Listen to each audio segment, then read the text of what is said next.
大家好，我是三丰。今天我做了菠菜鸡蛋羹，软糯顺滑，好吃又营养，非常适合上班族。早晨来一口，一天都能量满满。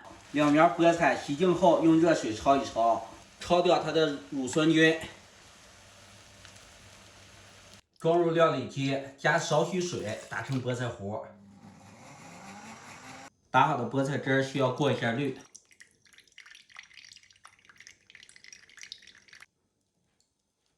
过滤好的菠菜汁115克，再加100克稍微有一点点烫手的热水，然后打入3颗鸡蛋，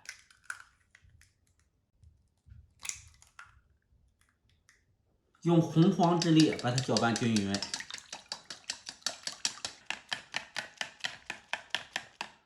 搅拌好之后，稍微放一放，让气泡消失，打上保鲜膜，扎几个气孔，上入蒸锅，水开后计时蒸8分钟。时间到，咱看看怎么样了。漂亮，好嘞，咱关火给它拿出来。鸡蛋糕就蒸好了，大家看，绿绿的，特别漂亮。咱横3竖3给它拉开。哎呀，为啥要用这种不锈钢的盆呢？因为这种盆薄，它好受热。如果要闹个瓷盆，它就且蒸不熟呢。加上一点点的酱油，咱就开吃了。蒸的时候不需要搁盐。挖一块让大家看一看。哎呀，看是不是还颤抖呢？让大家看这个边缘，看是不是非常细腻？越细腻口感越好。好嘞，我来一块。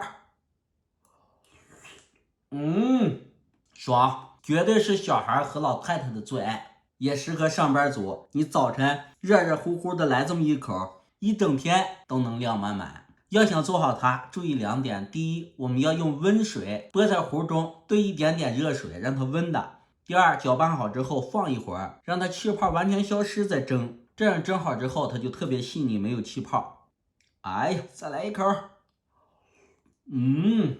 细腻筋道又营养。如果家里有小孩或者有爷爷奶奶的，赶快试一试，好吃。好嘞，今天就到这儿。喜欢我这个鸡蛋糕，就关注我吧，纯绿色食品。哎，各位老铁，您也来一口。